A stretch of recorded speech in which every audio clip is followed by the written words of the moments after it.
Hey everyone, welcome back to another episode of Mental Roots. It's me again, Nathan Aday, and obviously here on the Mental Roots podcast we talk about all things mental health, mainly in the black community, and so this is mainly intended for young black people to just help us open up more, to delve into the roots behind our mental health and our mentalities, and how our environments, how our the different cultural things we deal with growing up, influence that, and how we can move forward as a culture, as a people, particularly in white dominated society. So so that's for the newbies, but of course if you're already a listener to this podcast, you already know what this is about. And of course, let me say again, the Mental Roots animated short film is out, and so the links to that, there's a link to the website, my website, where you can read more about the animation and watch it. And then there's another link where you can see the program that it premiered in as well, on BBC4. So it got broadcasted on BBC4 last Sunday the 12th of December, and then Thursday midnight on I think 16th December. So those were the broadcasting dates for the film. But yeah, all of that is to say, moving forward there's going to be more Mental Roots short animated films that kind of go hand in hand with the podcast. And this is the last episode before Christmas of 2021. Wow, it's already been like a year and a half that the podcast has been going on. So you've been riding, thank you, and yeah, what a ride it's been. We're near the end of season 2, so in the new year there's going to be a few more episodes just to finish off season 2, and then I'll probably take a good break from releasing any more Mental Roots podcast content, and hopefully moving forward we can make the podcast bigger. I'm thinking of seeing how I can leverage the BBC. The BBC obviously premiered the Mental Roots animation, so they've got exclusive rights over the film just for the first 3 months. So yeah, maybe I could, negotiate something with the BBC to get the podcast on BBC Sounds, God willing, for season 3, as inspired by George the Poet and his podcast. Have you seen George's podcast? So if I could have the same sort of partnership there in some time in the future, God willing, that would be incredible. But yeah, anyway, let's get into this second part of my chat with Patrick Hill, who is a professional coach, and he is very passionate about mental health. He is one of the co-creators of an app and a group called Mendable. So they're still creating this app where all men can find mental health support. And yeah, in the meantime, we've got this great Clubhouse chat that we have every Monday and Thursday at 8 p.m. British time. So you can join us there. You can again hit me up for the link. Message us or email us. Email us at mentalrootspod@gmail.com if you want to find out more about this Clubhouse group and join, and any of the other stuff that we're doing. Or you can DM us at Mental Roots Podcast on Instagram. So just to recap, if you didn't listen to the last episode, the first part of my chat with Patrick, go and check that out. He very candidly talks about his younger years and basically navigating alcohol addiction, abuse, and kind of this interesting question he asked, have you had enough pain yet? And speaking of pain, I know this is a long intro, but speaking of pain, there is this influencer this past week, and I think his name was DP, British Asian guy. I think he was only like 21, so a little bit younger than me. I've just turned 24, and it's quite chilling because I never knew about him. Apparently, he liked, trying out different cars, and I think he might have done drag racing or something, I don't know, but clearly he had some sort of following, and literally he posted a post talking about his depression, and I think it might have been the first time he publicly opened up about his depression. But it was a very disturbing post because it sounded like he already gave up, and it was like a goodbye letter, him saying goodbye to the world. And tragically, a few hours after posting, think took his own life. And for me, this is like probably the most up close experience I've had to seeing someone go through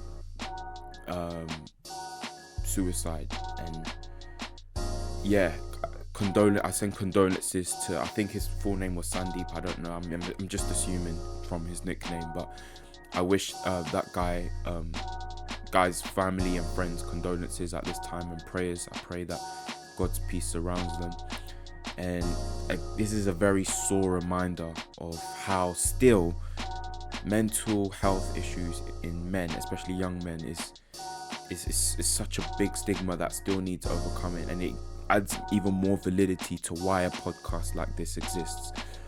So I send condolences to DP's family, and yeah, it's just so sad because you see the comment section, so many people saying, hey, I know you're feeling really bad right now, DM me, but unfortunately for whatever reason he just felt that he could not get the support he wanted, and he was beyond saving. That's how that post looked like. So very sobering time, especially like the week before Christmas as well. It's mad. So guys, everyone, check up on your friends and family, make sure that they are okay. And DP apparently was one of those people who are very bubbly on the outside, but fighting demons behind closed doors. So guys, you don't know, especially your brothers, you don't know what struggles they're going through behind closed doors. So be there for them. And with that sobering mindset, we're going to enter the second part of Patrick's my chat with Patrick Hill, where he talks more about the importance of opening up and how he's still on a journey of healing from all the emotional trauma he's been through, and talks a bit more about his coaching as well. So let's get into it. Can we just rewind a little? Well, rewind a lot, I guess, because you said, sure, like over a 20-year gap from, I guess, that first moment when it sounds to me like when you woke up once again in this unknown place. It sounds like the numbness was starting to wear off, and you were starting to feel the pain of the reality of what you've experienced. So how do you go from that? What happened in between that gap up until this moment where you're a 38-year-old man and now you have a friend, to help you get your help? Like what happened in that gap? Because I feel like when we hear a lot of testimonials in regards to mental health recovery or just any life journey, obviously in this very instantaneous age that we live in with social media, we're used to snapshots of people's lives, but we miss the process. And in this podcast, I really want to delve into the process and like I just really delve into the sense of time that it takes to get to a certain state of recovery. So let's talk about that gap. Yeah.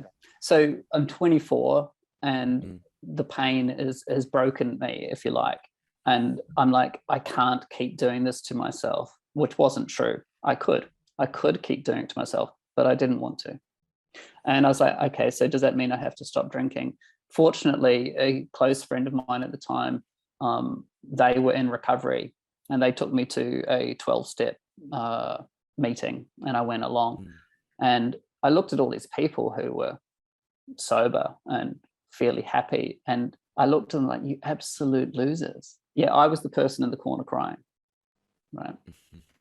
Because the thing with addiction is it's one of the only illnesses that you will deny that you have, right? And I did not want to be an alcoholic. I did not want to be like my father. But I was identical to my father, just a different person. How I drank was exactly the same as him. So I'm 24 and I start going to a 12-step fellowship, and it was hard because I didn't have many people left in my life who were safe. Most of my people in my life were drinkers, druggers. And what was I going to do? And all of a sudden I had to change things dramatically. I had to take actions that I didn't want to take. So one of the things that's quite easy to do is easy to stop drinking. It's easy to stop using. it's quite challenging to stay stopped. Yeah. Right. Yeah. And across the 22 years that I've been in recovery, I've worked with hundreds of drug addicts and alcoholics. The recovery rates are very low. Lower in the drug taking world than the drinking world. But I had to do something differently. So I had to change people, places, and things. I had to change who I was hanging out with. I had to go to different places, and I had to do different things. So I started kind of cleaning up my life in all areas so that I was giving myself the greatest chance at getting well and staying well. Because like I said before, it's easy to stop, it's harder to stay stopped. Because what happens in the alcoholic or addict mind is like, it'll be different this time. I'll just have one. Man. Now, to this day, Nathan, 22 and a bit years sober, I still have a healthy fear of drink and drugs because I understand how the brain works now. I know how my brain works, and my brain goes like this. Well, you've already just had one drink. You've got rid of your 22 and a bit years recovery. You may as well start shooting up. That's what my brain does. All or nothing, black or white, yes or no, right? The extreme thinking that goes on in an addict's mind is very much black or white, all or nothing, because an addict's brain will be convinced they can control it and that it'll be different this time because they are so special and different. Well, I'm yet to meet anyone that's true for. So I kept on going to 12-step fellowship meetings. I did not want to go. I forced myself to go. I did not want to belong to any group at all because I'm not a groupie. I hate group things, hate it with a passion. I don't do social group things. I'm a little bit socially anxious and awkward at times. I prefer very small groups, 1 or 2, maybe 4 people. And I was going to meetings where it was like 50, 60 people. Hated it. But what was my other option?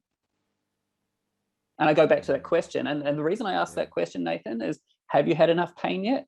That question was asked of me at my very, very first meeting by this fat Australian bastard who became a very, very close friend. And he looked me in the eye and he said, and this is how, and everyone in New Zealand called me Pat, right? He said, well, Pat, have you had enough pain yet? And I was just like, you fucker. I'm crying at a meeting, totally in bits, and he's asking me this question. And the reality is, it's the best question I have ever been asked, which is why I keep using it with people I work with, because it cuts through all the noise. Because until I or you or anyone has had enough pain, guess what? They'll keep living as they've always lived. And for me, all of those years in recovery, not to skip the process of turning up repeatedly, going to meetings, being of service, doing the tea or coffee, or being a greeter, or whatever the thing was where I had to turn up and participate, was going exactly opposite to the addict's instinct of isolation and doing it on your own. Isolation is a killer when it comes to mental health. Isolation is the killer. And so what I do now, and what I encourage other people to do that I work with, whether it's a client or someone in recovery or a combination of both, is like, pick up the phone and call someone. And I still, 22 and a bit years later, I pick up the phone and I call my mate Patrick. Go, hey, Patrick, it's me. I'm calling you to tell you this because I don't want to tell anyone. Because shame can only exist in the darkness it creates. Shame can only exist in the darkness it creates. As soon as you shine the light of consciousness and connection on it, it diminishes and evaporates. But because we've been conditioned to be driven and controlled by fear and shame, quite often we don't connect, we isolate. But I know the solution, one of the major solutions, like in the clubhouse room, like in the app that Sophia and the team and I are building, it is about connecting. Connection is the freedom. And interestingly, it is only through connecting with others that we can connect deeply with ourselves. It's only through connecting with others that we connect deeply with ourselves. That's I'm gonna remember that one. That's really solid because I'm still learning to be um I guess more accountable. And accountability, I'm learning it's not just about saying, "Oh, I did this again," or "I did this again," but there's meant to be a genuine friendship and relationship behind that, where you know you'll communicate the things you communicate with your friend, or if you want to use the term accountability partner, it's there has to be a broader context to what you talk about than just your addiction or your struggle or whatever it is, because when you have a bigger perspective on life and you're able to talk about, what are your goals, what are things you want to do, what places do you want to be, what when you have a broader perspective of life and you're able to have these more well-rounded conversations with a friend, that's the relaxed environment through which you can open up about the difficult stuff. So did Right. you find that was the case for you as you started to be part of I guess these focus groups, or with like, Um, did you feel like you were very able to have genuine friendships through that, or the quality of relationship was something I'd never experienced. mm, And there's been many people over the years who have simply held space for me. And I can tell you now, just listening to you and talking with you today, I could sit with you and you could literally tell me anything about you, your thinking, your feelings, anything that you've done that you may feel embarrassed or remorseful or shameful about. And I will just hold that space for you because I've learned how to do that. And it's a mm, real skill just to yeah, be with another without any expectation, without any judgment or demand. And I'm also really fortunate. I taught kids for 20 years. I've retrained as a coach. I have hundreds of mm, hours of coaching experience. So being with other people, just wherever they're at, is 100% what we all need. We all seek and crave connection and mm, safety first. That's it. Unless you're a psychopath or a sociopath, right? But when we begin our healing and we do those hard, deep yards, I call them, um, that's when we're really able to be with others. mm, I know for me, I could physically be with people, but not really be there with them. mm, And it took what it took for me to get to that place to be able to do something differently. And one of the things that I do as part of my recovery is every now and then I go into Brixton Prison to see the mm, guys in the recovery wing there. And whenever I go there, it's always very, very humbling. And one of the things I say to the guys to start with is the only reason you're sitting where you are and I'm sitting where I am is I never got caught. mm, And lots of the guys in there have very similar backgrounds to me. They grew mm, up in abusive situations. They were abused. I think it's something like 90% of men in prison were abused. mm, They have addiction histories. They grew up in homes that weren't necessarily safe. I did very, very dangerous things as a drinker. I would drink and drive pretty much every night, wow, you know, in blackout for hours. And I never had an accident. There was a wow, guy, there was a guy in prison who killed his wife and 2-year-old daughter while drinking and driving. mm, And at the end of the meeting, at the end of that time, he came up to me and he said, hand on heart, so sincere. He said, thank you so much for giving up your time to be here with us this morning. And I said to him, this is my duty, honor, and privilege because we're mm, all equals here. mm. That sounds so deep because it's like I can't imagine when you look into these men's eyes, you see how much of yourself you see in them, and it's like this could have been me, and wow. Um, How do you make sense of that? Like, do you feel, I don't know what you believe about life, but me personally, I believe things do happen for a reason. And I don't know, how do you kind of make sense of um how blessed you've been? Like, what's your perspective on that? Do you like, yeah, just and how that As I impacts the said, way you yeah, do your stuff I as well? feel very blessed. Firstly, that I'm still alive, because statistically I should be a suicide stat, right? Definitely. We know that in terms of the suicide stats, that the LGBT community commits suicide at 4 to 5 times the rate of non. Wow. Say So that when you again. do the math, the LGBTQ plus community commits suicide at 4 to 5 times the rate of non, which means of all suicide stats, when you do the maths, somewhere between 65 and 70% of all suicides come from the community that I'm a part of.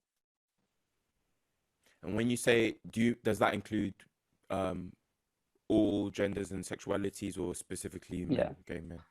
all Okay. that that community encompasses, Okay. right? Then you add on top of that another layer of being a member of the BAME community, or growing up in an alcoholic home, growing up being abused, right? So statistically speaking, I was a suicide stat that should have happened. So when I looked at that tree in my garden when I was 38, it makes sense that my mind went there, because it had gone there for years and years and years. But I didn't know that that wasn't normal, because I'd grown up as an anxious, depressed kid. So in terms of making sense of who I am and where I'm at now, Nathan, I know for a fact that everything that I've been through is now only here to serve you and others. I'm done with it. But what I've been through, my 46 and a half years of, I call it my colorful backstory, that is now here for you and whoever else needs to hear it. Because I don't know what you need to hear from my story, or whoever your listeners are. I don't know. But I know that my backstory covers a lot of different things that are unfortunately universal experiences for way too many people. Hey everyone, I hope you're enjoying the episode so far. Before we continue, I just want to share with you something very briefly, something that's really been helping me with my concentration and productivity with all the work I've been doing, finishing uni, finishing the first 2 Mental Roots short films, which I can't wait to share with you. All of that stuff, in addition to the podcast, needs some high level concentration and motivation, especially during a pandemic. So if you're a busy guy like me, you've got loads of things going on and you want something that can boost your productivity, I highly recommend some natural caffeine energy shots that I've been using, which you can mix with tea or water or whatever you want. It's got a nice rich raspberry flavor, packed with vitamins and really good natural caffeine, which doesn't give you the crash and high calories like a lot of high caffeine drinks that are commercially sold. So if you want to order those shots for yourself and see how they can help you, then check out the link in the written description for this episode on whatever platform you're watching or listening on. And if you want to let me know personally how they help you when you do order them and try them for yourself, then message me at my personal Instagram page, which is at Nath_a day. So if you're watching on YouTube, it is right here on the screen. You can see it for yourself. But if you're just listening on a podcast platform, it is at NATH_ADDAI.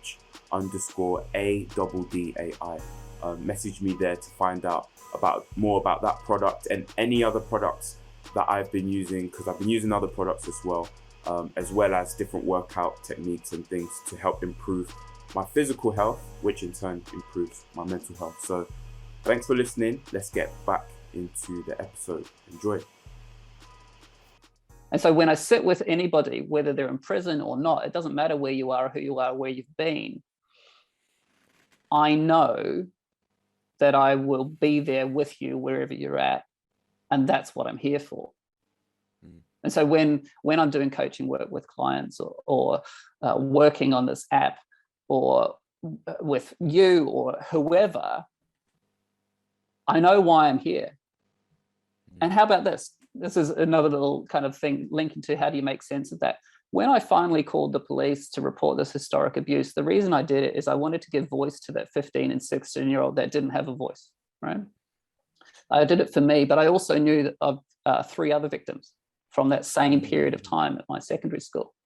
So I did it for me and them. It was hard. It was the hardest fear I have ever had to confront and walk into, because I was reopening a big, deep wound that had never been healed.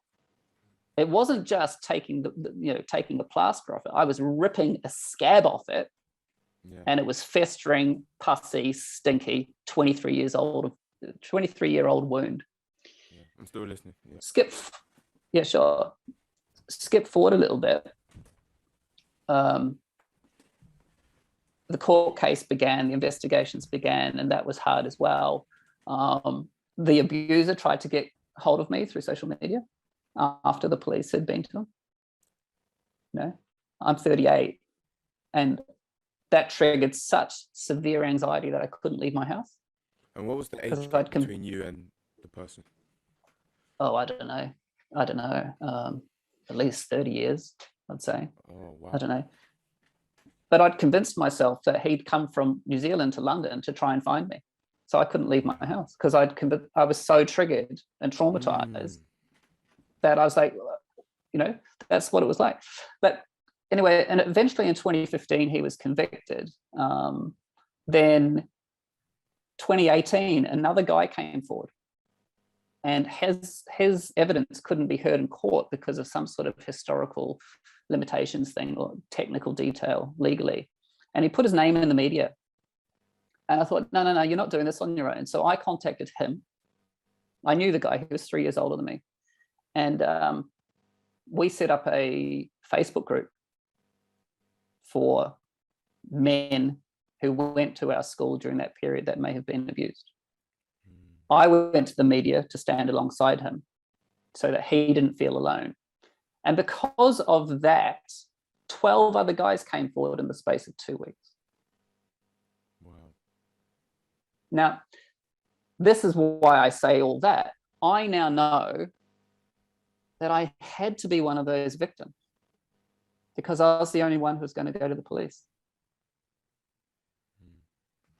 And in doing so, not only did I free myself, I freed potentially 12 other guys from living, I call it not really living, from surviving life, Because until we've processed the most painful parts of our stories, whether it's trauma or grief or loss or whatever the flavor of pain, until we've processed it really well and fully, you don't really live. You just kind of survive and get by. So that's how I make sense of it. And obviously, I don't like that saying everything happens for a reason, because how do you say that to a mother whose 21-year-old son kills himself? Yeah, I'm hardly going to turn around and say to my friend whose son's first anniversary of his suicide, oh, it happened for a reason. No, you don't say that. Yeah, but in hindsight, what we do is what we do in hindsight as humans is we attribute meaning to situations. So the meaning I attribute to it is I now understand a whole lot more about me and others. And also, because of the stuff that I've been through, that's why I'm really effective at what I do. I'm only as effective as I am because of everything that's gone before. And that's, I guess, the hope of what we can all do. If I can get through the hell that I've been through, I've had tens of thousands of hours of support, free. Get rid of the therapy, but I've still had all of that support. But the key is, and there's this brilliant saying I love, Nathan, you cannot save your ass and your face at the same time. Meaning, if you want to get well, you want to do something differently, focus on saving your ass, which means you pick up the phone when you're in tears and you say, this is going on and I don't want to tell anyone. Because our pride and our ego drives isolation, which potentially kills us. You cannot save your ass and your face at the same time. Okay, I get it. Yeah. You have to go through the ugly process, to get to. And sometimes it's ugly and sometimes it's beautiful. But the point is, if you don't want to, you don't have to. You don't have to.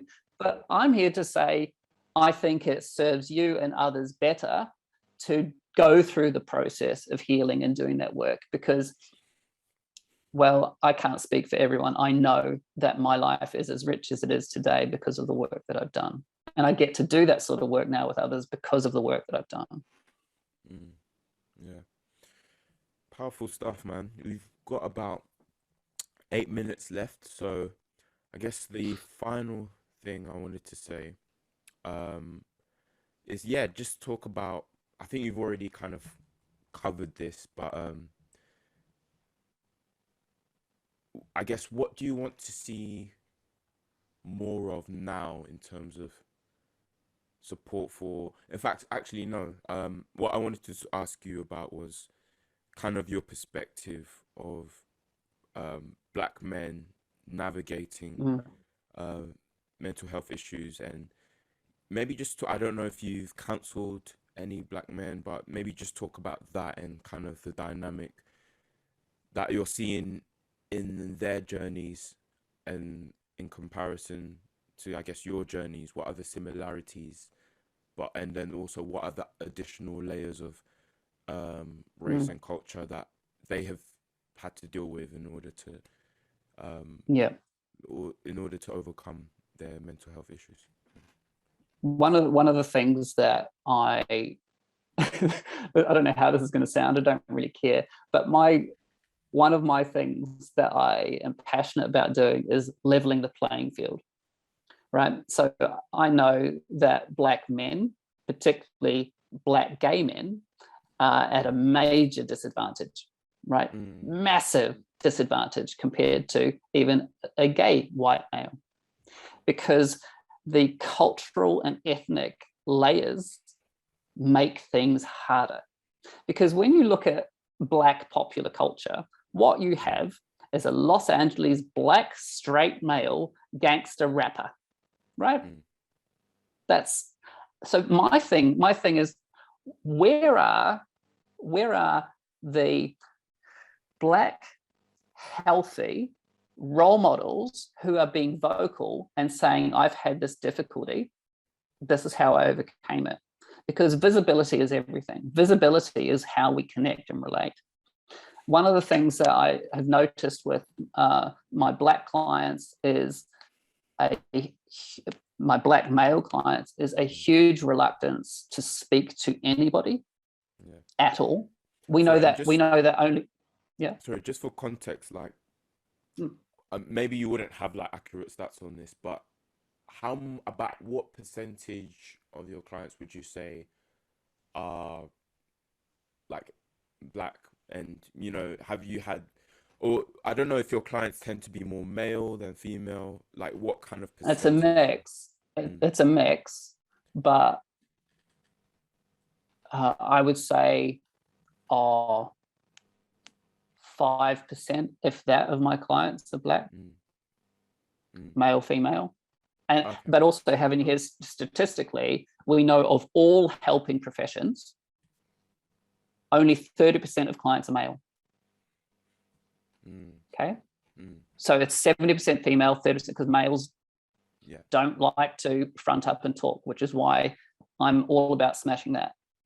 Because if you're not going to front up and talk to somebody, that means you're isolating, which means you're going to get really unwell. And it doesn't have to be that way. But safety in relationships, everything. That's the number one thing. But so what I'm noticing is for Black males is the cultural layers and demands and expectations of, I guess, actually, there's a whole other kind of toxic masculinity dumped on Black men. I think white men have that awful, historic, shitty masculinity thing dumped on them. But then I think Black males have it even more. And so there's another layer of difficulty for Black men. And then you have all the shitty fucking racism that Black people receive as another layer. And then there's a lack of safety. It's like, I'm not surprised if a Black person doesn't feel safe around me because I'm white. Yeah, I am safe. I know I'm safe, but you don't, they don't. So, you know, and how many... Institutionalized fear. Absolutely. Absolutely. I have institutionalized fear around Catholicism and Christianity because of what I've experienced. Yeah, the trauma. Don't talk to me about organized religion. Don't talk to me about Catholicism or Christianity, Nathan, because I'm sorry, you don't know my story. Yeah. I need to feel and be entirely safe. Don't talk to me about it. Just as I wouldn't talk to you about things that I have no space doing that. But the thing I know is safety is 100% everything. How on earth can you seek support, or anyone seek support, where they don't feel safe? And I say to clients that I work with who may be seeking a therapist, because I'm not a therapist, I'm not a counselor, I'm a coach, it's very different. I say to them, if you are wanting therapy, be very fussy about who you work with. If you don't like their shoes, don't work with them. Because the reality is, if you're going to open your heart and your world to somebody, it can be life-changing for the good or not so good. And I know from my experience as a kid, it's like, no, if I'm opening my heart up to somebody, they're going to be the right person because I'm not risking my safety ever again. And I was really fortunate. I happened to find the right person at the right time for me. Do you want to explain a bit more about the difference between the therapy and coaching? Yeah. I guess, so therapy largely looks at the historic stuff, where you've been. Yeah. And the stuff, the unhealed stuff, the unprocessed stuff, the stuff that hasn't been explored or talked about. And how I think about therapy for me and what I experienced, it was like a giant sieve, right? And everything historically had to go into that sieve. And across the 6 and a bit years, it goes in and that sieve is just gently agitating, right? This is my metaphor for it, Nathan, bear with me. So the sieve's gently agitating and everything is in there. And then over the years and the process and the working relationship, everything falls through the sieve. So all the rough bits and all the emotional edges and the heaviness and weight comes off those bits that are painful. And then what you're left with at the end of the process for me was a pile of beautiful gold dust. And there was lots of air and space between the particles. Coaching deals with the here and now with a view to the future. So if you said, Patrick, I'd like to do some work on my confidence, we'd be dealing with where you're at now, celebrating what you've got. Okay, so what's your goal in relation to confidence? So there's a massive grey bit between the professions of counselling, coaching, and therapy. But the major difference is therapy is largely looking back. Coaching is largely looking forward. But of course, there's an overlap. And I say to clients, sometimes we need to look in the rearview mirror a little bit so that we can see where we're going forward.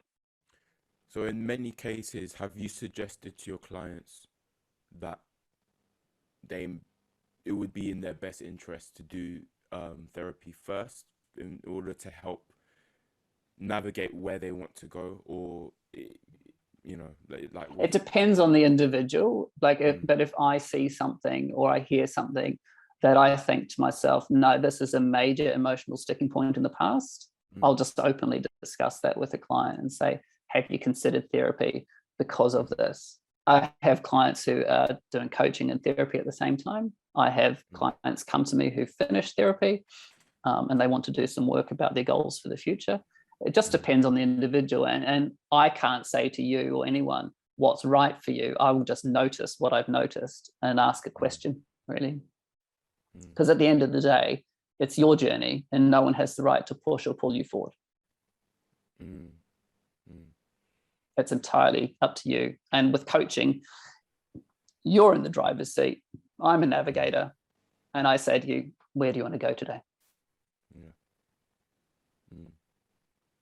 And would you say mindset is a key word in what you work on with people as well? Just helping them with their look, it goals, really, but also like the one kind of of the mindset they need to key cultivate. things. Yeah, look, one of the key things that comes out with every single client is they're thinking about themselves, because our brain's binary code is words, language. Yeah. So whatever you're telling yourself, your brain will literally believe. It's been proven. So whatever words and we've got to have in our minds the whole time, every single word has an emotional weight, and power. Yeah. So if I say to you, I'm really bad with money, guess what my reality will be? I'll be bad with money. But when you've had that script for 30 years, you don't know that you've got that script going on. So you keep perpetuating it because that's your script. And if you don't speak to people, it's always going to be internal. And so no one can help point out that mindset issue because correct. I still have coaching every fortnight for myself, right? Because I know that left to my own and old devices, I will go back into old neurological pathways because the brain's lazy. The brain will always go for the deepest, strongest neurological pathway. That's what it does. So we all have to think differently, but I can't think differently on my own necessarily because I don't sometimes even know what I'm thinking till I say it out loud to someone. And then they go, I noticed that you said this, right? And that's the power of really good coaching, is they just reflect back to you and help you tweak your thinking. You come up with the actions yourself, and then there's accountability. Yeah, I like that. So just to conclude, I guess what resources, what changes in society, this is quite a deep question, but what kind of changes do you want to see in terms of how we can break down this stigma or this trend of men, and especially Black men, not opening up, getting the help they need to overcome trauma? And I guess from your experience of coaching, what things do you want to see more of, and I guess how have you tried to implement those things in your own coaching and work? That's a really good question. So I think if men and Black men want the stigma to change, speak up. Stigma can only exist with silence. It takes courage. But if you want to be a part of the solution rather than a part of the stigma problem, speak up. Speak up to someone you feel safe with, because your mental health will not improve on your own. It's just doesn't work like that. It's like, what's it like? It's like trying to improve your health and fitness by not leaving the house. You've got to take different actions. One of the things that I do in my coaching business is, as much as I can with, obviously I'm a business, but as much as I can in terms of leveling the playing field, I prefer to have most of my clients who come from different backgrounds to myself. I like to make sure that financially it's achievable for them. So I personally offer a sliding scale depending on people's circumstances, because just because I had the resources, financially to pay for my own coaching and therapy doesn't mean everyone will. I can only do a certain number of pro bono hours a week, but I have that as a part of my set thing because I'm determined to be a part of the solution. Because if we're going to talk about leveling the playing field, there has to be different actions taken. And a part of my paying it forward, really, it's not paying it back. You can never pay back, but paying it forward and playing it forward.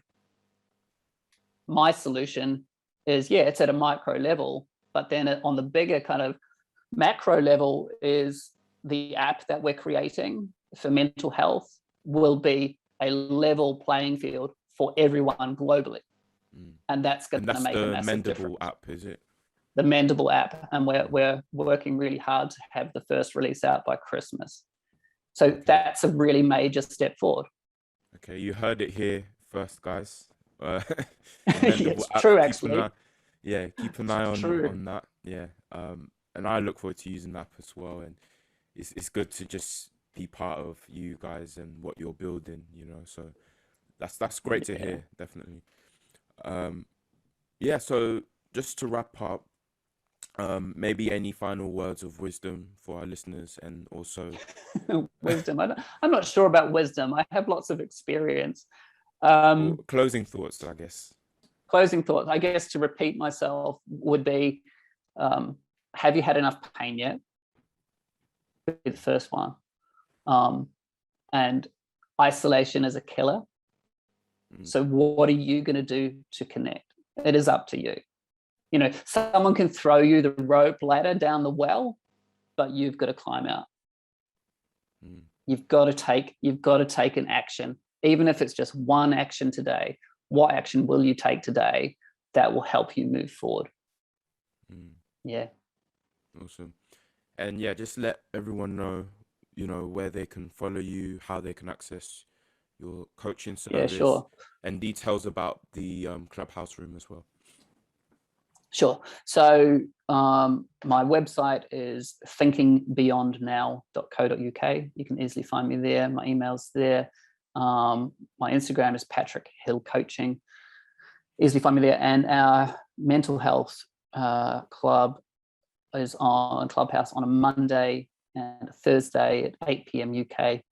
And all are welcome. It's a really powerful space for people to come and connect. And that's key. If we're going to talk about, you know, doing things differently, like breaking stigma, it requires us to speak up and connect with others in a healthy, safe space. And that's definitely one of them. And you'd be more than welcome to come and join us. Awesome. And I'm going to put a link to the Clubhouse room in my link tree on the Mental Roots podcast Instagram page. So by the time this comes out, all of you who are listening, obviously please make sure you're following Mental Roots podcast. That's literally the one word, at Mental Roots podcast on Instagram. And in the link tree, there will be a link to join that Clubhouse group, and so that, you know, you've got the invitation there to join on Monday and Thursday nights, and here and there where I can, I'll be in there as well. So we have a good time. We have a good time there. Nathan, thank you so much for inviting me on and for your time today. No, thank you for your transparency and the gems that you've given from your own experience. You know, it's a lot of wisdom. So thank you. And to all of those who are listening, obviously keep in touch. Email us at mentalrootspod@gmail.com. Let us know any stories or any value that you're getting from this as well, so that we can use the feedback and, you know, keep improving this whole Mental Roots movement. So again, Patrick, thank you. And I'm gonna end the recording. There we go.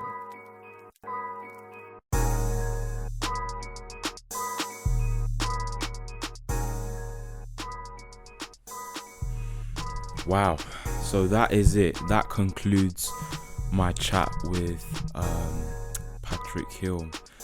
I just like Patrick for how real he is and direct he is in the way he communicates. And Patrick, if you're listening to this, thank you for sharing that, because it made me think. And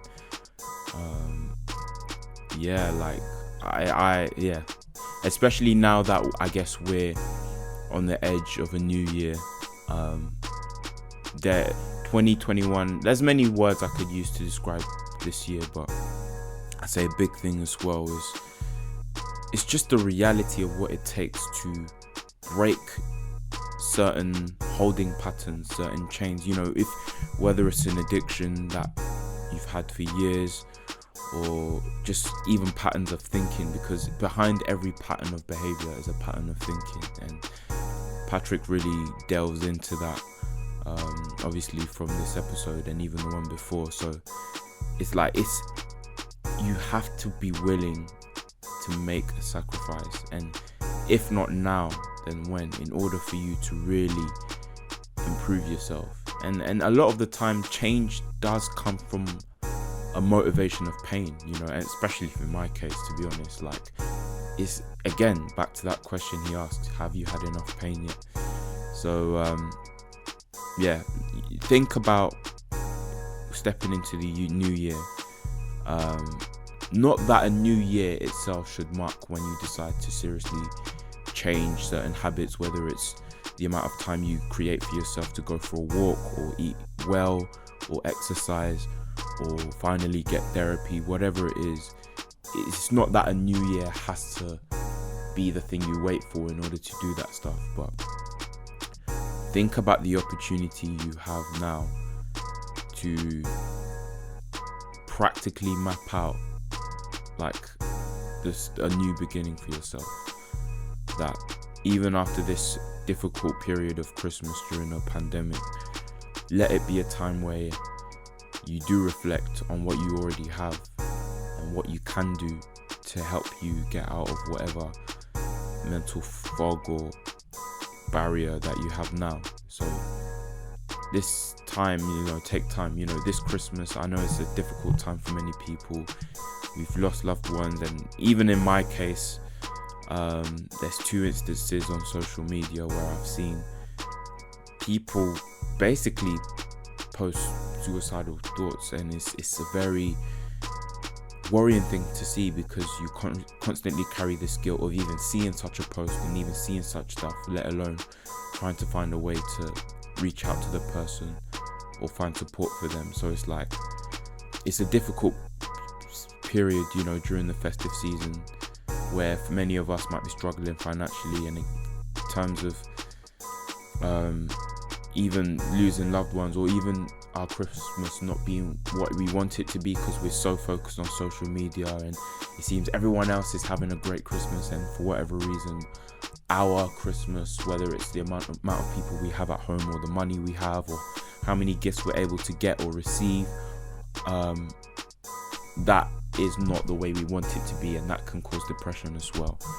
I just want to say to everyone, do Christmas your way, live life your way, and surround yourself with people who love you for you, who support you for you. And yeah, you know, just appreciate what you have. If you have to leave the gram for a bit, do it, because comparison does more harm than good. So take care of yourself this Christmas, and we're going to be back in some point in January, either mid-January or late January, with a few more episodes. What you can look forward to is more talk with some great experienced coaches, more white male coaches. Again, it's just, you know, a coincidence that they're white, you know, but it's just what they share, of course, is transferable to anyone, because obviously mental health difficulties affect everyone, and there's common threads in all the various aspects that influence mental health challenges. So they go over that. Different things like dieting come up. I have my guy I can't say his name, but he's an influencer for sure. If you like conscious rap, and you're privy to the British scene in conscious rap, most likely you would have heard of this guy. I've got him coming up in the last few episodes of season 2 in the new year, so you can look forward to all of that. And of course, the short film, if you still haven't seen it, go and see the Mental Roots animation. Expect more episode content to come out where I delve more into the actual process of making the animation, and yeah, that's going to be amazing. I'm going to invite more of the crew that helped me make the short animation as well. So you can expect that for season 3, and then that conscious rapper that I'm not disclosing his name, and the further male coaches, they're going to come in season 2, but everything else season 3. And if you want to support the podcast, again, reach out via email, mentalrootspod@gmail.com. Again, we need a volunteer for social media, preferably a volunteer to edit some of our social media content as well. And let's grow together, man. Again, have a great Christmas and a new year. Stay safe, stay happy, renew your goals, renew your mindset, and whatever pit you're in, there is hope.